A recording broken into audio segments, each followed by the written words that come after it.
Hello student, स्वागत है आपका आपके अपने चैनल ज्ञान यहाँ पे। तो बच्चों, आज हम अपने डे 22 क्लास 12th अकाउंटेंसी में स्टार्ट करेंगे अपना एक नया चैप्टर जिसका नाम है change in profit sharing ratio, जो कि अपना अकाउंटेंसी का चैप्टर नंबर 4 है, वॉल्यूम फर्स्ट का।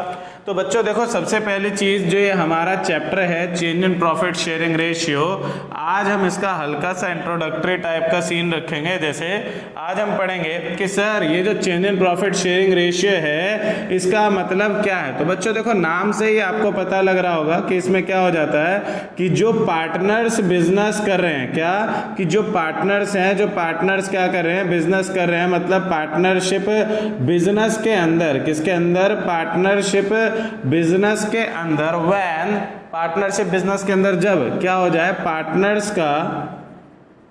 पार्टनर्स का प्रॉफिट शेयरिंग रेशियो क्या हो गया, प्रॉफिट शेयरिंग रेशियो अगर चेंज हो गया तो उसी को हम कह देते हैं क्या, change in profit sharing ratio. देखो, जैसे मान लो कि हमारा बिजनेस पार्टनरशिप में चल रहा था, ए और बी पार्टनर थे, वो लोग अपने प्रॉफिट को बांट रहे थे। कैसे, पहले बांट रहे थे 5:3 में। अब उन्होंने क्या किया, ये था उनका ओल्ड रेशियो। अब उन्होंने क्या डिसाइड किया, तो उन्होंने डिसाइड किया सर कि अब से ना वो जो भी अपना प्रॉफिट बांटेंगे वो बांटेंगे 3:2 में।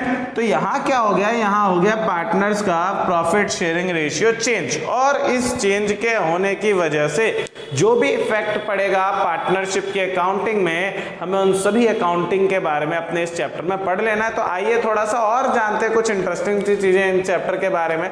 तो देखो भाई, सबसे पहले तो इस चैप्टर का नाम क्या है, change in profit sharing ratio. इसके अलावा हम इस चैप्टर को डिसॉल्यूशन ऑफ पार्टनरशिप भी बोलते हैं। क्या बोलते हैं, डिसॉल्यूशन ऑफ पार्टनरशिप फर्म नहीं, ओनली पार्टनरशिप फर्म आपका चैप्टर नंबर 8 है इस वाली बुक का। इसको हम सिर्फ और सिर्फ पार्टनरशिप का डिसॉल्यूशन कहते हैं। क्यों, क्योंकि इसमें जो पहले पार्टनरशिप थी 5:3 की, वो पार्टनरशिप खत्म हुई है। इसमें पूरा बिजनेस बंद नहीं हुआ है, इसमें सिर्फ और सिर्फ पार्टनरशिप का रेशियो चेंज हुआ। और रेशियो चेंज होगा तो आपको भी पता है कि ये रेशियो किसके अंदर लिखा होता है, तो सर ये रेशियो होता है पार्टनरशिप डीड के अंदर। अगर रेशियो चेंज हो गया तो क्या होगा, हम जो ये हमारी ओल्ड वाली पार्टनरशिप डीड है इसको फाड़ देंगे और एक नई वाली पार्टनरशिप हम क्रिएट करेंगे। मतलब क्या, पुराना रिलेशन खत्म। इसलिए हम कहते हैं इसको क्या, डिसॉल्यूशन ऑफ पार्टनरशिप। एग्जामिनर पूछ सकता है आपसे आपके प्रैक्टिकल के टाइम पे या एमसीक्यूज में आ भी सकता है कि what kind of another name can be suggested for that chapter. तो आप कह सकते हैं क्या, डिसॉल्यूशन ऑफ पार्टनरशिप। वो पूछेगा क्यों, तो क्योंकि सर डिसॉल्यूशन ऑफ पार्टनरशिप इसलिए क्योंकि इसमें पुरानी पार्टनरशिप खत्म हो गई, तो वी कैन इजीली से दैट कि it is dissolution of partnership. अब कुछ बच्चे कह रहे कि सर जैसे आपने बोला कि पुरानी पार्टनरशिप खत्म हो गई तो उसके ऊपर तो हमने इसको डिसॉल्यूशन बोल दिया, लेकिन एक नई पार्टनरशिप आ रही है, क्या उसके ऊपर भी इसका कोई दूसरा नाम है? तो हाँ बच्चों, उसके ऊपर भी हम इसको एक और दूसरे नाम से बोल सकते हैं। वो नाम क्या है, उसको हम कहते हैं रिकंस्टिट्यूशन ऑफ फर्म। क्या कहते हैं, रिकंस्टिट्यूशन ऑफ फर्म। जिस नेम से चैप्टर आपके अकाउंटेंसी में पहले आता था, अभी से 4-5 साल पहले आपके बुक में इस चैप्टर का नाम change in profit sharing ratio नहीं था, इसका नाम था रिकंस्टिट्यूशन ऑफ फर्म, है ना। तो बच्चों, इन दोनों नेम के पीछे मैंने आपको बताया कि भैया देखो, change in profit sharing ratio अपना क्या है कि पार्टनर्स का पुराना रेशियो चेंज हो गया और पार्टनर्स का रेशियो चेंज हो गया। कैसे कि 5:3 था, 5:2 हो गया। अब रेशियो चेंज हुआ तो क्या होगा, पुरानी पार्टनरशिप डीड को फाड़ देंगे, खत्म कर देंगे और नई पार्टनरशिप डीड बना देंगे। अब पुरानी पार्टनरशिप डीड अगर हम कर रहे हैं खत्म, मतलब क्या कि पुरानी चीज फिनिश, तो इसलिए हम उसको कहते हैं डिसॉल्यूशन ऑफ पार्टनरशिप, क्योंकि पुराना खत्म और नया बन रहा है। इसी के बेसिस पे मैं इसको रिकंस्टिट्यूशन ऑफ फर्म भी बोल सकते हैं। मतलब इस चैप्टर के 3 नाम हैं, आप कभी भी कंफ्यूज ना होना। कोई भी आपको, आपका टीचर पूछ सकता है आपसे क्वेश्चन, या कहीं पे भी आपसे आपके क्लासमेट्स पूछ सकते हैं जो थोड़ा बहुत एक्स्ट्रा ज्ञान ले लेते हैं, वो थोड़े से करने लगते हैं ना, तो उसके आपसे पूछ सकते हैं, तो आप उनको इजीली बता सकते हो। और इसके अलावा आप अपने आप को मोटिवेट रखने के लिए अपने फ्रेंड्स के साथ इन दूसरे नेम्स का डिस्कशन करोगे तो वो लोग आपके लिए क्या करेंगे, मतलब आपको बोलेंगे कि हाँ भाई तेरे को अच्छी नॉलेज है, तूने अपना सब कुछ बेस वगैरह क्लियर कर रखा है, तो it will also motivates you. तो आइए स्टार्ट करते हैं हम अपने इस वाले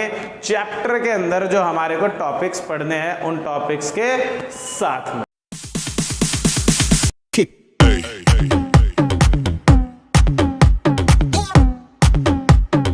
हाँ जी बच्चों, तो देखो आज की क्लास में हमने स्टार्ट करने से पहले पढ़ा कि जो हमारा नया चैप्टर है वो चैप्टर का नाम क्या है, उस चैप्टर को हम उस नाम से क्यों बुलाते हैं और उस नेम के अलावा उस चैप्टर के और कौन कौन से नेम्स हैं। अब हम पढ़ेंगे कि इस चैप्टर में जो हमारे टॉपिक्स हैं बच्चों, वो टॉपिक्स कौन कौन से हैं। तो देखो सबसे पहले तो इस चैप्टर में हमने पढ़ना है गेन और सेक्रीफाइस का कैलकुलेशन, फिर हमने पढ़ना है न्यू प्रॉफिट शेयरिंग रेशियो का कैलकुलेशन, फिर हम पढ़ेंगे ट्रीटमेंट ऑफ गुडविल के बारे में कि गुडविल का क्या ट्रीटमेंट किया जाएगा।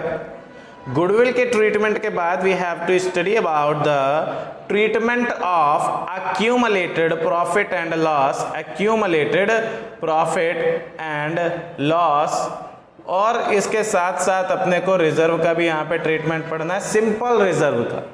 फिर अपना नेक्स्ट टॉपिक आएगा ट्रीटमेंट ऑफ स्पेसिफिक रिजर्व, कि स्पेसिफिक रिजर्व का क्या ट्रीटमेंट किया जाता है, और स्पेसिफिक रिजर्व्स के ट्रीटमेंट के बाद अपने को पढ़ने का ट्रीटमेंट ऑफ, ट्रीटमेंट नहीं कहेंगे उसको, रिवैल्यूएशन कह देते हैं हम direct, revaluation of assets and reassessment of liabilities, revaluation of assets और reassessment of liabilities.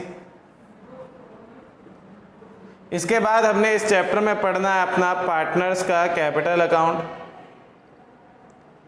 Partners capital account के साथ साथ इसमें हमने एडजस्टमेंट ऑफ कैपिटल भी पढ़ना है, एडजस्टमेंट ऑफ कैपिटल, और अपना फिर लास्ट टॉपिक बैलेंस शीट करेंगे। क्या करेंगे? बैलेंस शीट करेंगे। तो बच्चों इस वाले चैप्टर में हमने पढ़ना है पहली चीज गेन सेक्रीफाइस कैसे कैलकुलेट किया जाता है, how we have to estimate the new profit sharing ratio, फिर हम पढ़ेंगे treatment of goodwill, treatment of accumulated profit and loss, treatment of specific reserve, revaluation of assets, reassessment of liabilities, partners capital account, adjustment of capital and the final topic which is balance sheet. तो देख रहे हो सारे के सारे बिल्कुल ही अलग से नए कंसेप्ट, नए टॉपिक हमारे सामने आए हैं। तो स्टार्ट करेंगे नए टॉपिक्स को एक न्यू एनर्जी के साथ, कब से? कल से। ठीक है, तो आज की क्लास आपकी यही होती है समाप्त, और मिलते हैं हम आप लोगों से आपकी नेक्स्ट क्लास में फ्रॉम टुमारो। तो आज के लिए यहीं पे वीडियो को हम रखते हैं अपने ख़त्म। बाकी सपोर्ट करें अपने चैनल को, इसे अपने दोस्तों के साथ शेयर करें ताकि वो लोग भी कल से टाइम टू टाइम, कल से मतलब ऑल्टरनेट डेज पे हो सकता है इसके वीडियोज डलेंगी, क्योंकि अभी थोड़ा शेड्यूल भी मेरा थोड़ा सा बिजी है। तो अल्टरनेट डेज पे आपको डेली एक न्यू वीडियो के साथ हम मिलेंगे आपको आपके इसी यूट्यूब के चैनल पे। बाकी आप अपनी इस इन्फॉर्मेशन को अपने दोस्तों के साथ शेयर कर दें ताकि वो लोग भी इसका बेनिफिट ले सके। Thank you.